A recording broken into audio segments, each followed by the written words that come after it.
There are so many places to spend money on fibercraft and in this industry generally. Today, let's talk about one where you can spend no money and get a ton of value that I don't see enough people talking about. The public library. Let's get into what I found. This is without any holds, this is without any research, and just walking into my local branch that's within walking distance of my house. So let's get into what I actually picked up. I love going to a library because it can give me a pretty low fidelity way to touch a lot of different things. And I think there are a couple categories of resources I find great to find, and so I wanted to get into those today.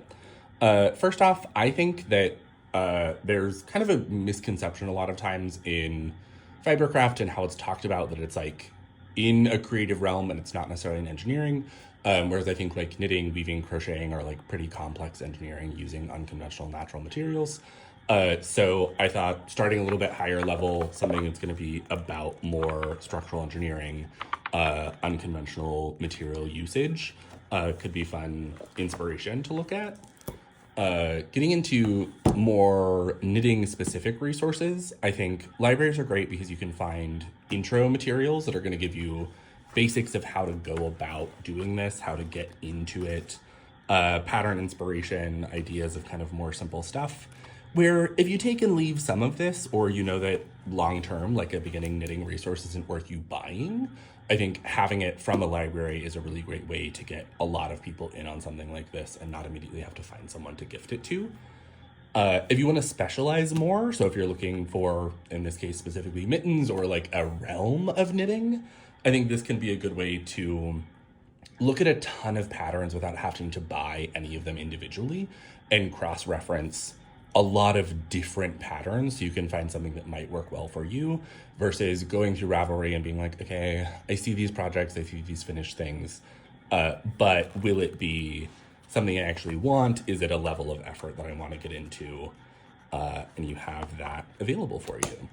There's also things like the Japanese Knitting Stitch Bible. I have actually thought about purchasing this. A friend of mine recently got it, and so I like being able to check out a book that I might buy so that I can spend a little bit of time with it and think like, will I actually reach for this, or will I find myself glossing over it and just being glad I have it on my shelf, in which case share it with my neighbors, leave it at the library.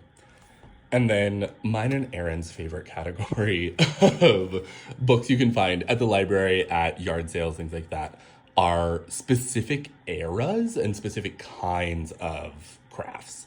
So this is, I think we've got, what is it? Yeah, 2013. So we've got some like 2013 patterns. If you're someone who's been in the industry for a long time, it's fun to kind of go through nostalgia and kind of see what was trendy and what was happening, oh gosh, over 10 years ago. And then if you don't have any exposure and you're new to this, it's kind of fun to see how trends have changed and what people have done. And if you're trying to pull inspiration from different time periods, there were always patterns being created in them, which I think is great. I also wanted to see what they had in terms of dyeing. We do dyeing ourselves, so I'm always fascinated by what intro materials look like.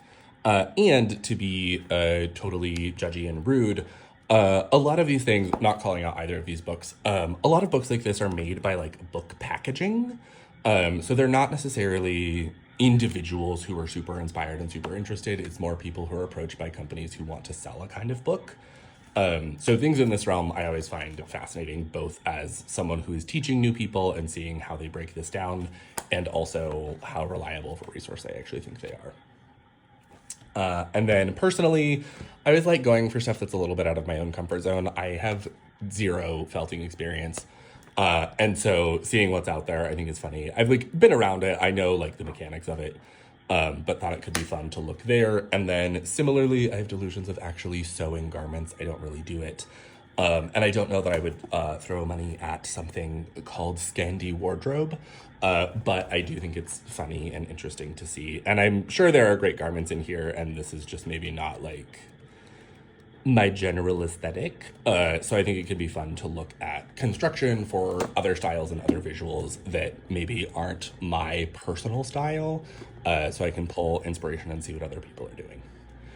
But yeah, thanks for coming along for my library tour. Go check out your local library, see what you can find. If you love it, fantastic. If you hate it, great story. Go check it out. Support your local libraries. And I will see y'all tomorrow. Bye.